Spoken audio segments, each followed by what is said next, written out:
Alright everyone, we have our decals now dry. We're going to go ahead and start on the first part of our weathering process for this locomotive. The first thing we're going to do here is we're going to go ahead and do a clear coat over top of everything to seal in the decals that we put on and to put down a good base for our weathering process. Now, for clear coat on locomotives, I use the Scale Coat 2 clear flat finish. It's a little bit more expensive than your standard oh gosh, what's the stuff I use for cars? The Krylon Crystal Clear. But I find it gives me less trouble with the Scale Coat paint. It doesn't seem to have any bad reactions or anything. So we're going to go ahead and we're going to put a coat of this on.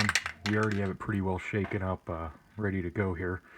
So what I'm going to do is I'm going to turn on our fan here and start spraying this. Now what I'm going to do is I'm going to start on one side, depress the top down, go all the way to the other side and stop, and then come back and forth.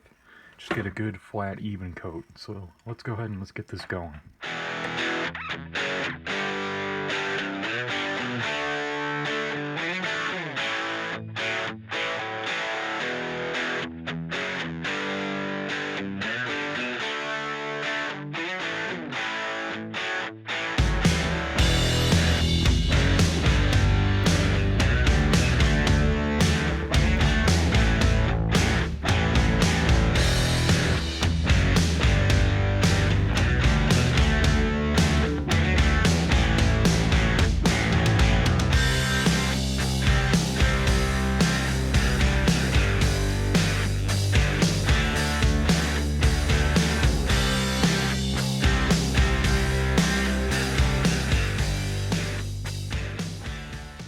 Alright, so we're back over here today. We have our clear coat is dried for 24 hours now, so we're going to go ahead and do our fade coat first, as well as all of our airbrush work today. So I went ahead and we got our prototype photo here. You guys can see that there. I have that sitting here handy, ready to go. And the first thing we're going to do with our airbrush coat is we're going to do a fade coat with some aged white. This is from Vallejo Model Air here. Let's see the aged white. And what I have here is I already have this pre-mixed up in a cup here. Kind of do like 1 part paint to 2 parts thinner. You want it nice and thin. You want it well mixed. So you really want to keep this stuff stirred up good. That way it sprays nice and even. For the airbrush I'm using a with Pache Talon airbrush. This is the gravity feed type. My compressor's set to right about 35 psi, right around there. Again, for any of you that have watched the freight car weathering video, when it comes to airbrushing, it's really a feel thing and finding what works for you. My advice would be, more so than doing things exactly as I do on this, would be to get an airbrush and everything and use like a few cheap freight cars and kind of get a feel for things. And kind of get a feel for what you like as far as pressures, etc. This is just what works for me. So I'm gonna go ahead and I'm gonna flip on the fan here. And let's get to doing some painting.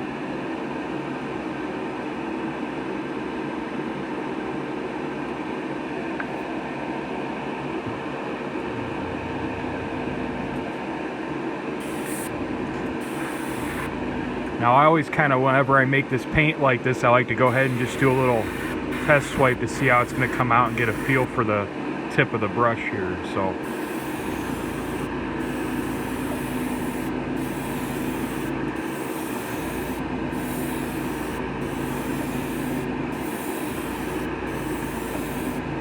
always want to keep some good distance, that way you're not getting too close and making the model spotty when you're doing this.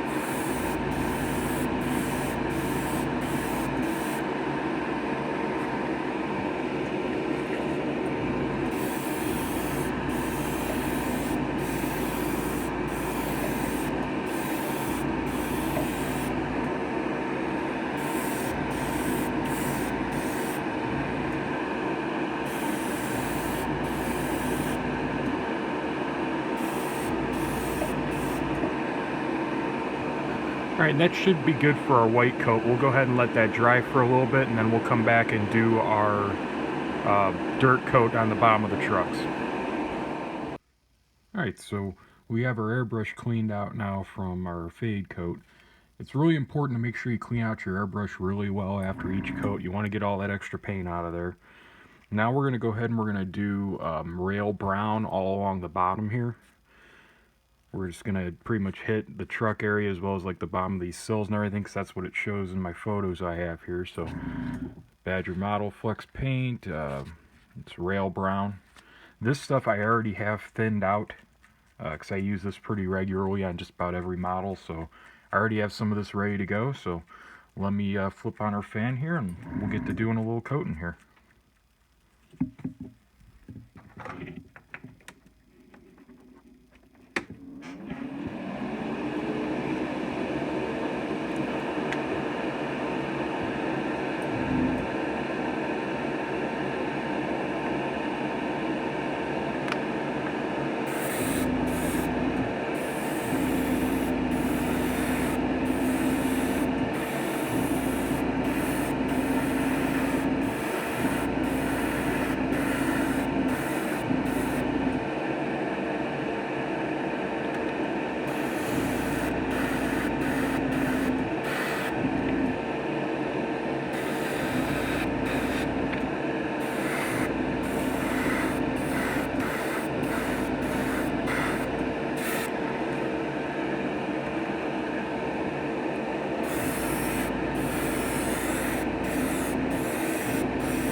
Alright, so our airbrush coat is now dried for a day and everything is well dried there. So the next step in our process here is going to be doing our wash coats.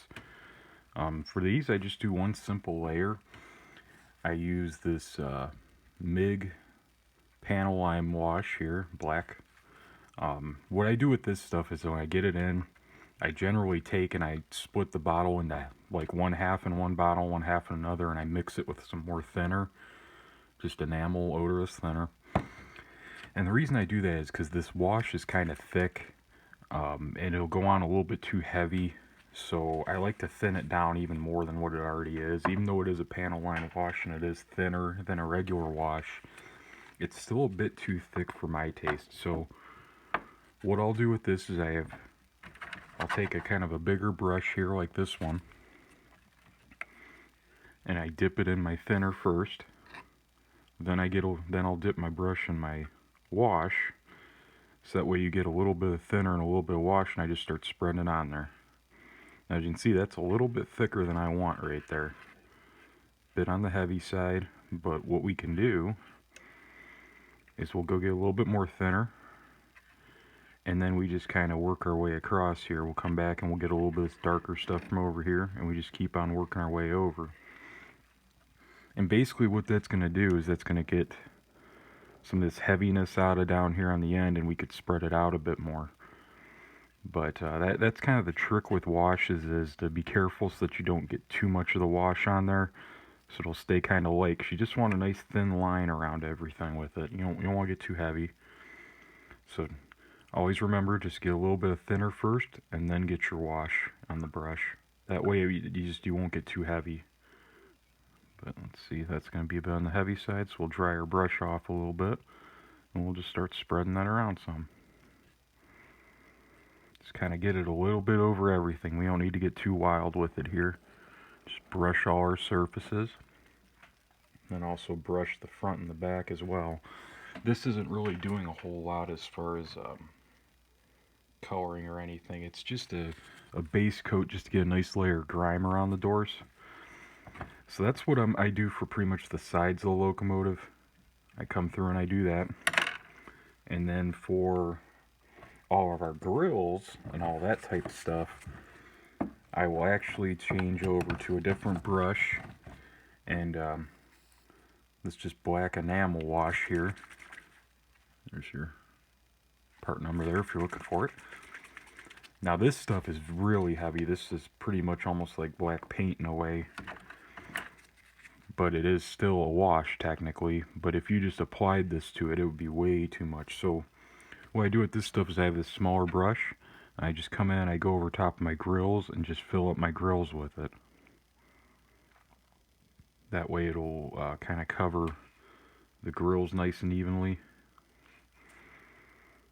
and kind of paint them in without sitting here with a brush and actually trying to physically paint the entire grill, because that can be a bit of a challenge. But about like so. You just do that with that one. You come up here to these front ones. What you'll have happen from time to time is like what you could probably see up on this front grill, where we have a little bit kind of get away from us on this bottom edge. I'll just come in here and get that out with a Q-tip.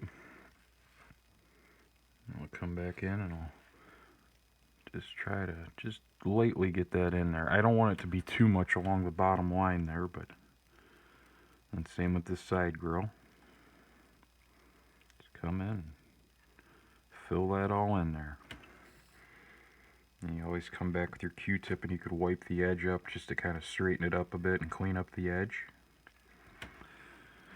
But that right there is your wash coat. And what we're going to do next, we're going to let this dry.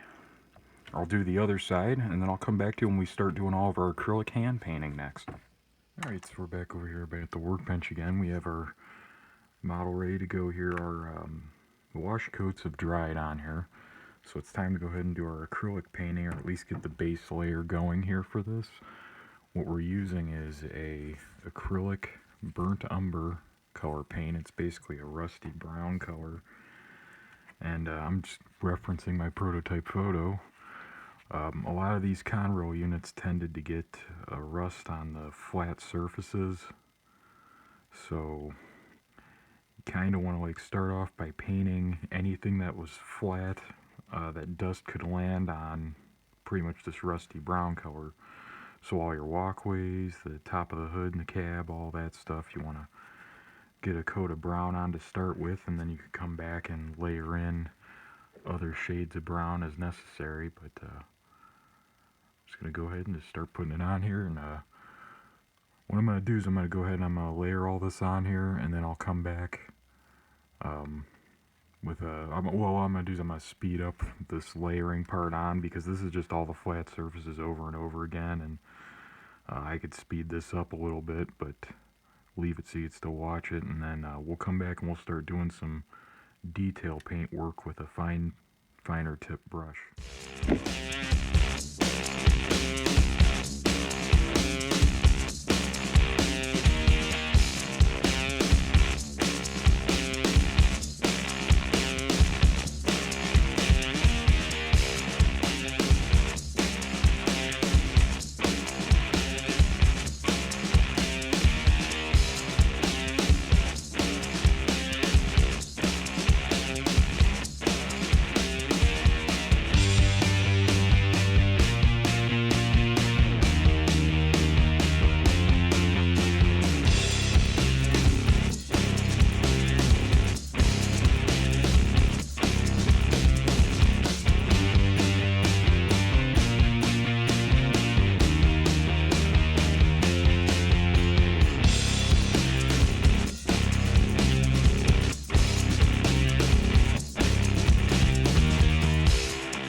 Alright, our first base layer of our rust coat on this locomotive is now ready here. It's all dried up.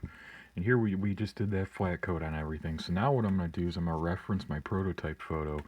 I'm going to start to add in some of the other smaller spots of rust.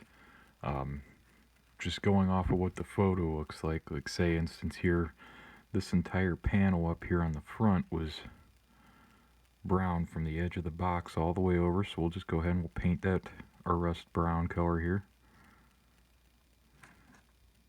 And we don't have to worry about being completely perfect, but we do want to try and keep the edges as sharp as we can, so I always keep a Q-tip handy to wipe off excess when I get a little carried away with the brush and need to just kind of tidy things up a little bit.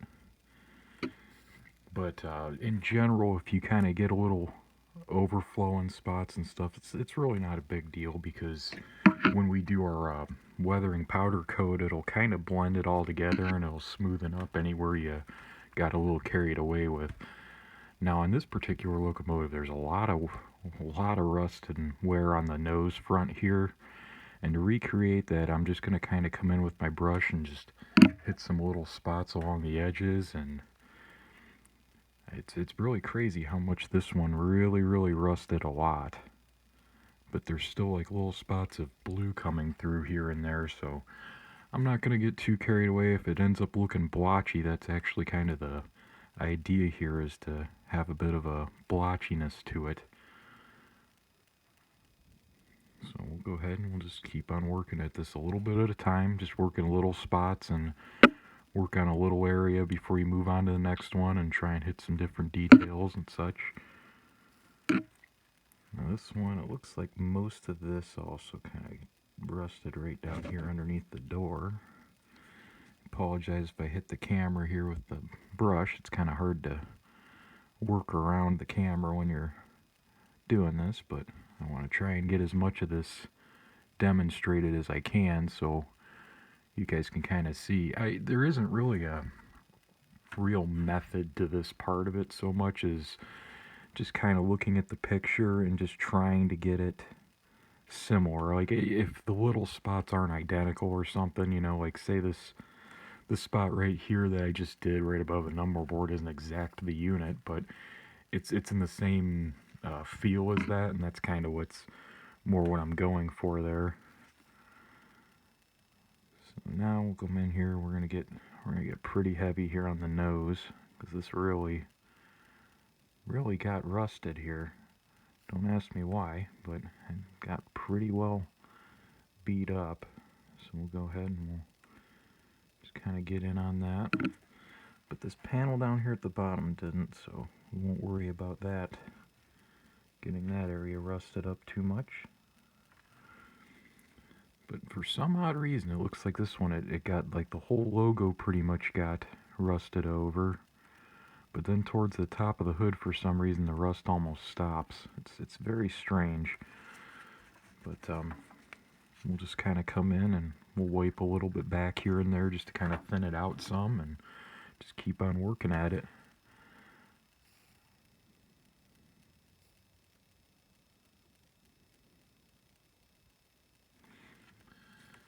But this is basically the key to doing weathering work, is coming back in and doing this hand painting work with a brush and kind of hitting some of these different spots that you see and kind of bringing things to light a little bit.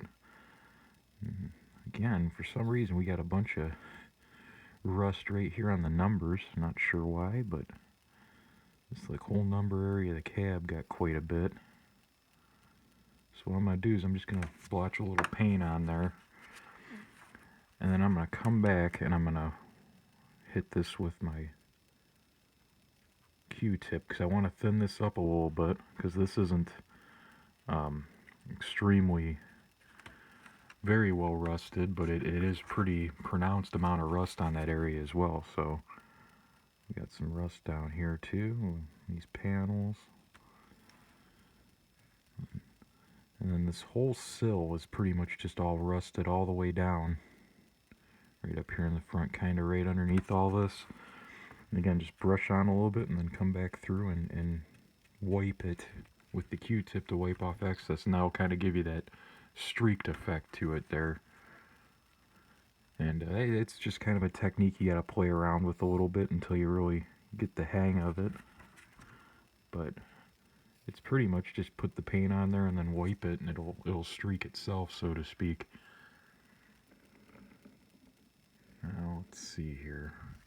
We'll go ahead and we'll move back here towards the rear of the cab next, and we'll start getting this whole blower duct housing here. Whole pretty much top side of this has got a big rust spot right there. So I'm gonna go ahead and I'm just gonna put some rust right on there. And then the whole front of this is pretty much streaked down. So what I'm going to do, I'm going to come in, I'm just going to kind of streak it down. This is where it can be a bit difficult to do this stuff with the handrails on, but I would rather weather this stuff with the handrails on than try to come back and add more, than try to put the handrails on and you have paint chipping off of them and little bits of your weathering start coming off and flaking off, and that could be a bit frustrating. So I generally just work with the handrails on it and kind of work around it, so to speak. Now back here on the long hood doors by the dynamic brake fans, we also have some rust coming in pretty heavy. Just I think from the amount of heat that comes off the dynamic brakes, they tend to kind of rust out these doors a little bit. So we'll just come in here and we'll just get a little bit. But it's everywhere but the decal. The decaled area does not have any rust, which is pretty wild.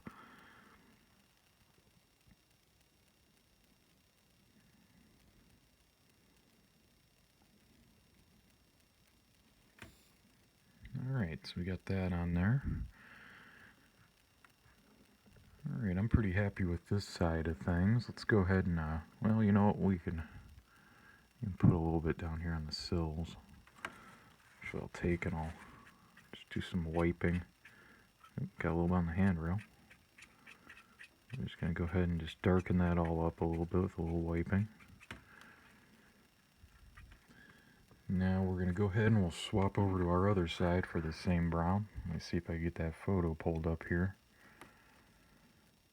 That was one of the challenges with this locomotive build, is there's not really a lot of pictures of this particular unit, so I gotta kind of wing it with the weathering in ways. I gotta kind of just go off of the one side I have pictures of from the late 90s and kind of go from there as to what it ended up bleeding out to, you know. But we're just gonna kind of use that as a reference. This photo I'm looking at right now, I think, is from from 92, 91-ish. So it's definitely changed quite a bit since then, but this just gives me a base idea of what I want to do as far as put, you know, like how hard do what spots were different looking, at least at this time. Like this whole spot right here was already all rusted, so I'm going to assume that much like the other side, this side of the hood was also very rusted. So we're just going to go ahead and get a little excited with our paint and kind of use that in some of these spots here. Now this is going to look a little bit rough here. It's not going to look like it's going to definitely look like I screwed up a really nicely built model, but this is kind of one of those parts of the process where you just got to hang in there till the end and wait for it all to come together, because at first it's just not going to really look all that great. So patience is the key when doing weathering. Just kind of sticking with it and sticking it out until you finish the project, because just the amount of layers you have to do and the little colors and stuff that ends up bringing the whole thing together when you finish is very, very, very important to try and make it all the way through all of them. One other little thing I like to do is get around some of these door edges and just kind of get a little bit of a little rust line down along them. Generally, even if they didn't have it in one photo, they would in later photos they would end up with it. So I'll just come in and just really lightly trace it out, and then I'll wipe that off. I'll just kind of, well, I won't wipe it off, but what I'll do is I'll wipe it down, and that should kind of help give me a little streaking action too. But These hinges a lot of times rusted, and sometimes on these door latches too. So we'll just go ahead and we're just going to get a little bit along that edge right there. I don't want that whole panel rusted, but just get a little bit of rust going on it. And this one, it looks like the 4 was rusting really bad. That's pretty wild looking. Don't ask me why, just the number 4. But that was what was rusting on this side. So we're just going to kind of stick with that for this side of things. I'm not going to get too carried away. And this one also has some very heavy rusting on the dynamic brake area, which I'm not going to... I'm going to stick more with like the conductor side of it that I've already done. I'm not going to get too carried away over here with trying to... Because this one, it takes up half the can opener on there, and I'd rather not get too carried away, because this is a very odd unit, because some pictures I've found have it like the nose was repainted, but the rest of it wasn't. But like the one picture I have right from beginning of '99, it shows it repainted, but another one shows it earlier on in '99 with like the whole front. Yeah, it's very strange how this how the weathering is on this one. So now I gotta come back to the back and do the rear end. I don't have any photos at all of this, so this is gonna be a complete and total wing it type deal here.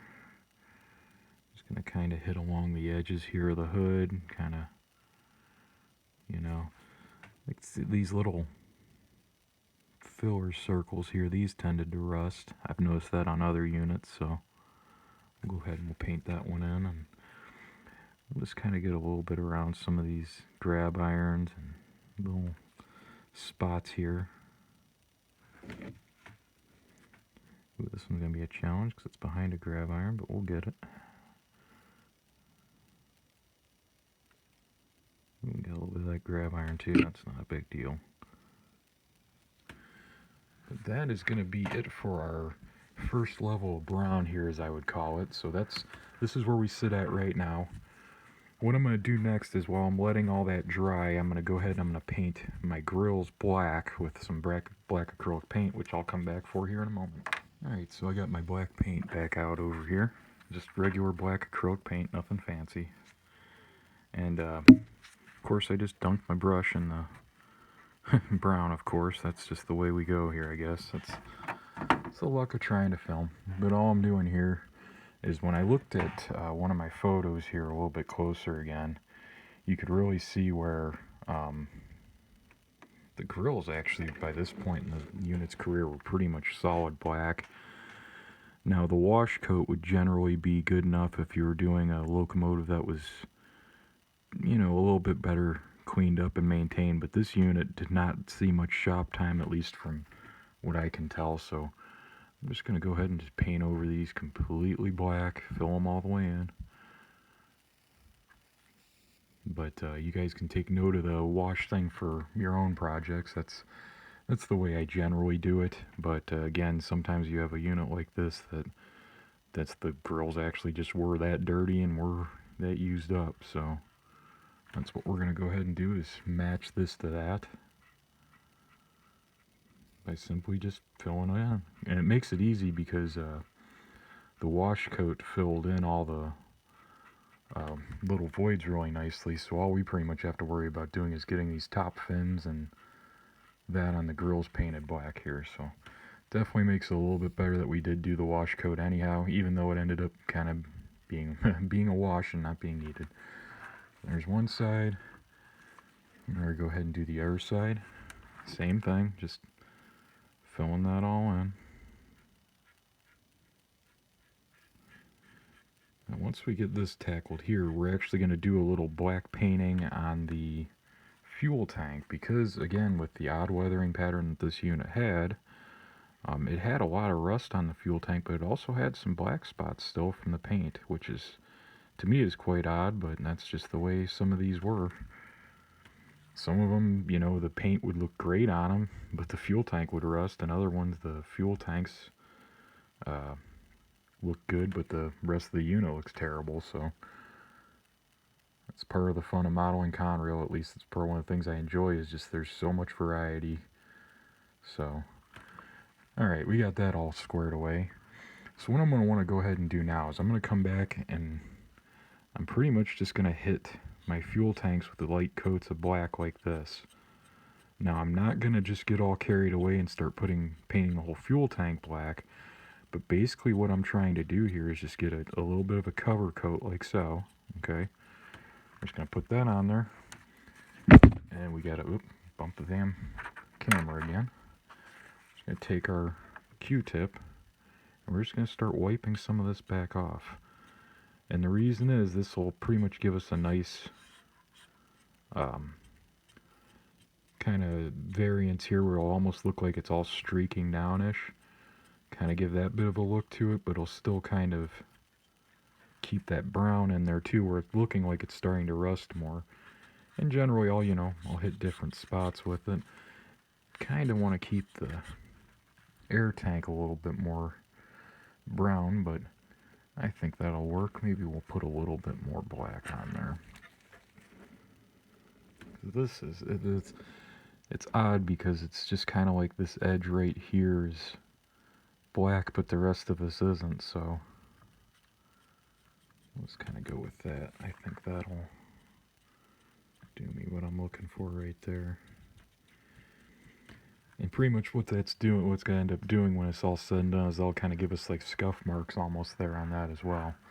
So now we'll do the same process on the opposite side here. Just take our black paint and go into town a little bit more than I'd like to here, but yeah, that ain't a big deal.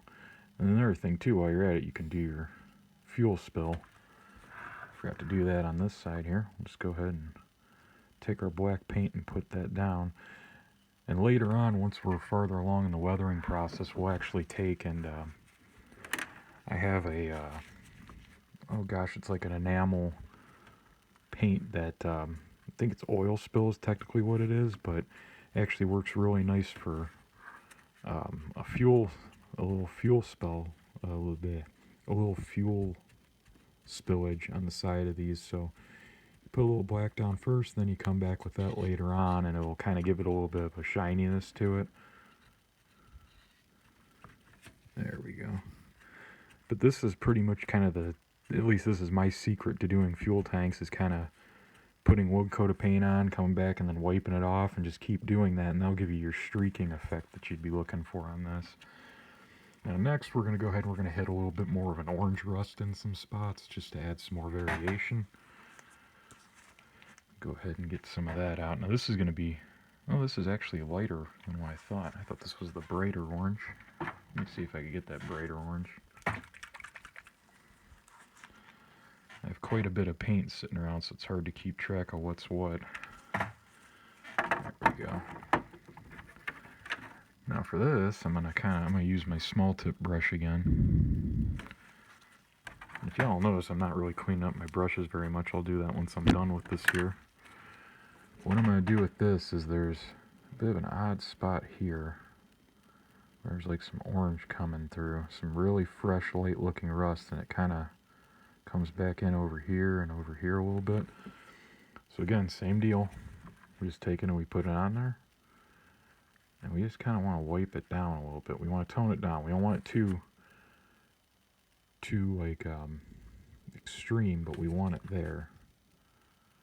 Which I might want to put a little bit heavier on there.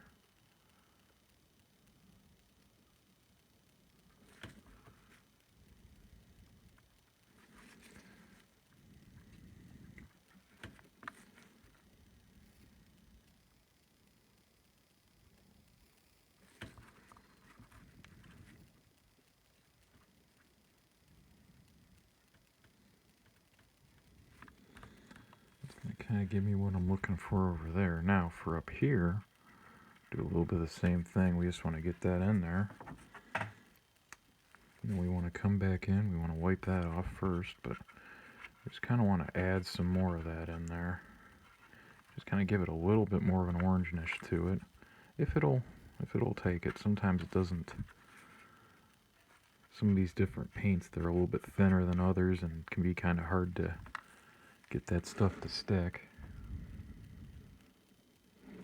I want to come back in and, yep, that's definitely too bright. A little bit of that dark brown going up there again. There we go. So another thing I like to do when I have these different colors out is I'll come back in, I'll just kind of hit the trucks in spots. And kind of, you know, I might hit the brake shoes a little bit and just kind of get into some of these detail parts of the trucks and just kind of vary the colors a little bit. And that'll kind of give you a little bit more detail in there. And you know, it's going to look a little, almost like a cheesy camouflage job at first, but when you get a little farther along in the weathering process and start blending it together with the chalks, it really kind of all melds together, so to speak. So a little variation now will be a slight one in the long run. So this is the kind of stuff that will bring your weathering alive a little bit, is just getting in and getting some of these little detail spots and shading them a little bit different, and just the little bits and the little spots and, you know, little things you can do that'll bring the whole model together later on. So I'm going to go ahead and do this same process on the opposite side. I'm just going to save the camera set time for it, and I'll come back when I move on to another type of paint I have to use here shortly. Alright, so we have our orange now all in there mixed in well. Next thing we have here is this environmental acrylic from Vallejo. This is what is this called? Rust Texture. And this stuff is a little bit of a textured paint.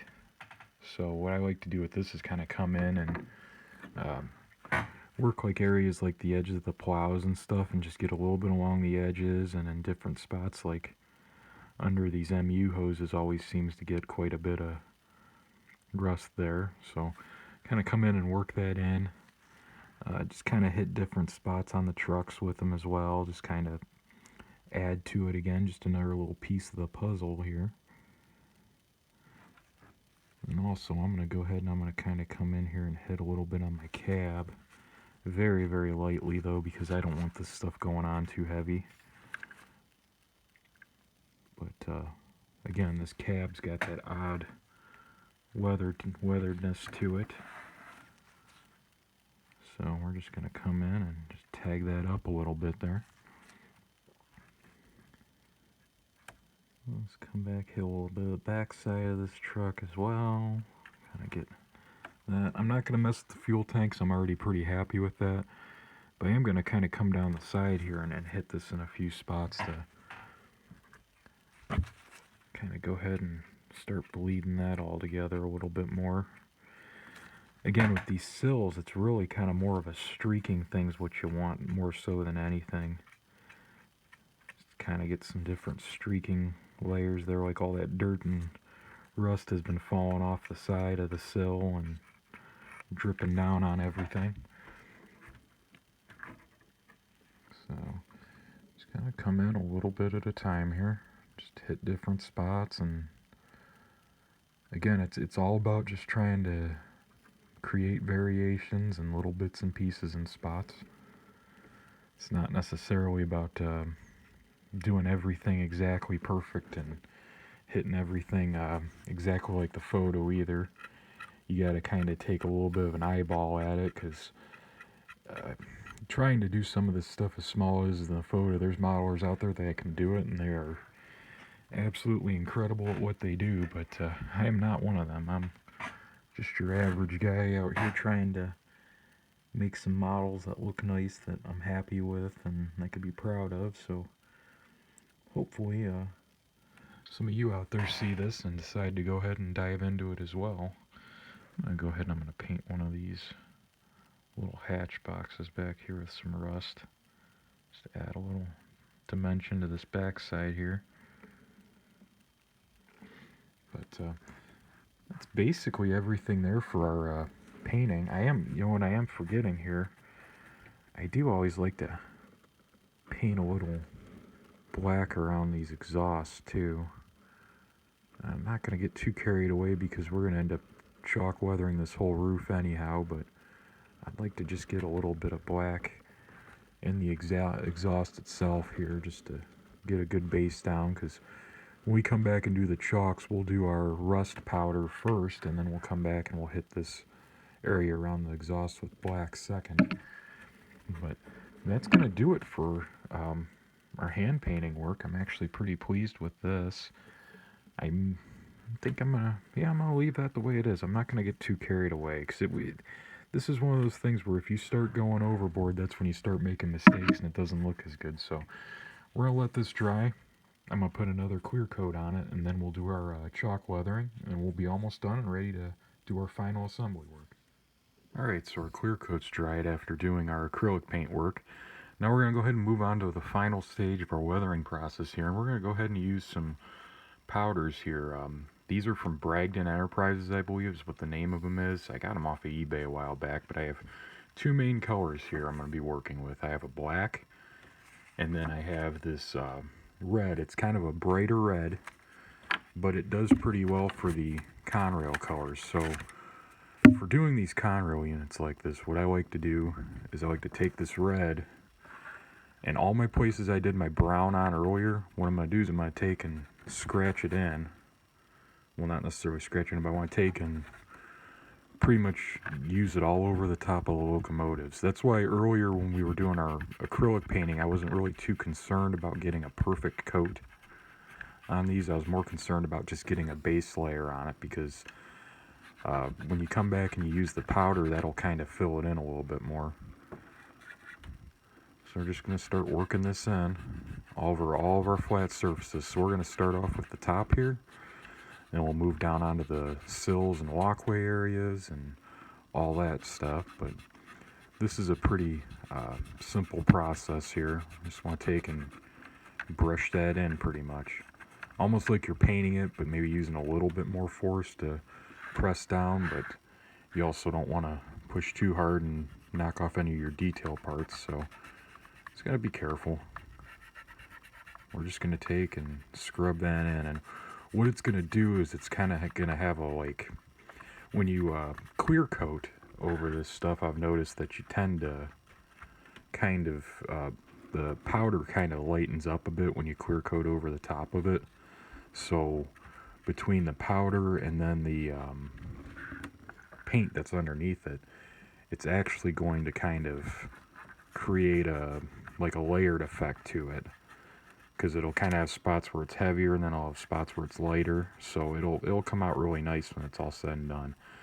But for this main rusty red here, this is kind of similar to the dust that came from the cast iron brake shoes on these locomotives, so I mainly focus this on the flat surfaces and leave these side ones just that dark brown we painted earlier. But pretty much anywhere that's facing upward, you want to get in there and get a good coat on it. Again, we don't have to worry about being a little bit sloppy with it. We just want a good flat coat on everything.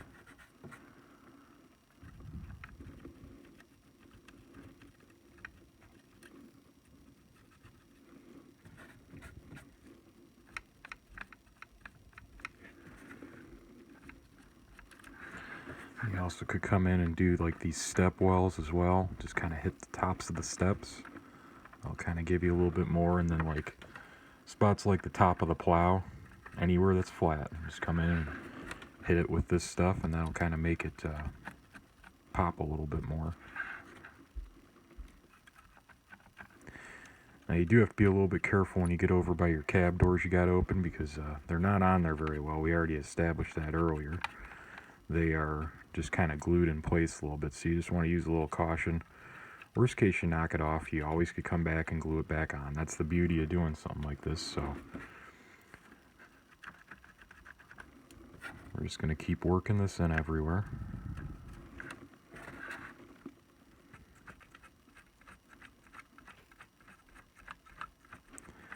I also kind of like to start in like the front here and then work my way towards the back.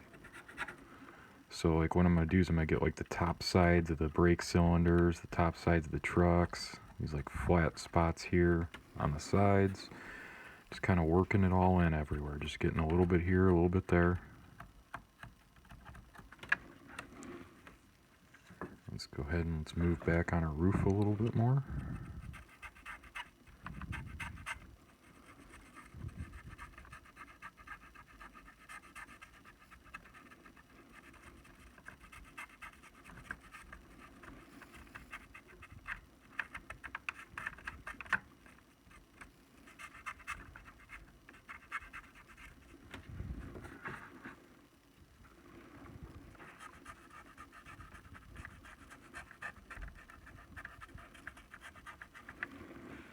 Come back and we'll hit a little bit of this spot here. And we'll start working on our sill. Now when you're doing the sill, you might get a little bit of this rust on the bottom side of the doors on the long hood. That's perfectly fine, because I've noticed on a lot of photos that actually was like that on the actual real units. It tended to kind of get up there on the side, so then we'll kind of have a little bit of where it's coming down off of the sill too. Another thing I like to do is I like to kind of hit the top edge of these, the air tank and the fuel tank here, just to kind of give it a little bit more dimension.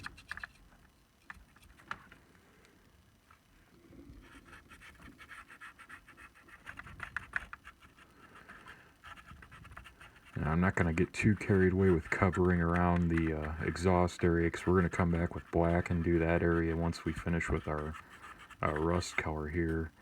And I kind of just like to hit the tops of these fans a little bit too.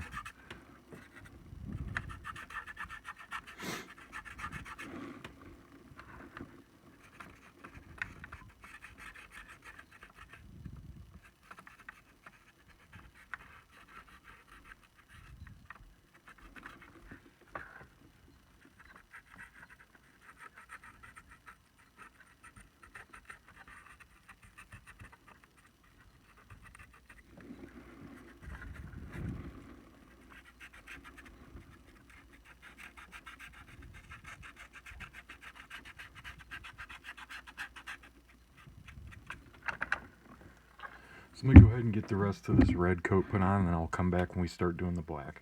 Alright, we have our red coat on everything now. So now we're going to go ahead and we're going to do our black here.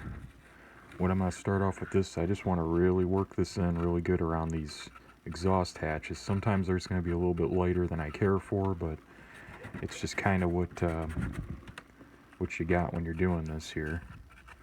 But I just want to start to work this in a good bit here to kind of give it a little definition to it. Hopefully it'll kind of take a little bit there. Then I'll switch over to this like fan style brush here. Load this up with a good bit of black and just kind of come up and just wash it across the top like so here. So what this is going to do is it's going to bring out some of the detail in the roof line here. Just kind of give it that soot-soaked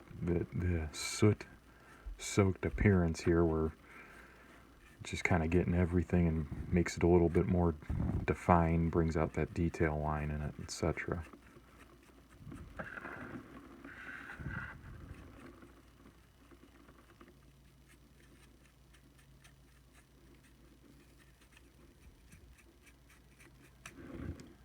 Bring it alive a little bit more, but that's it for our powder weathering here, guys. We're going to go ahead and we're going to set this off to the side while I clean up all the paper and everything here, and then we'll go ahead and clear coat this, and we'll be on to our final steps of our process.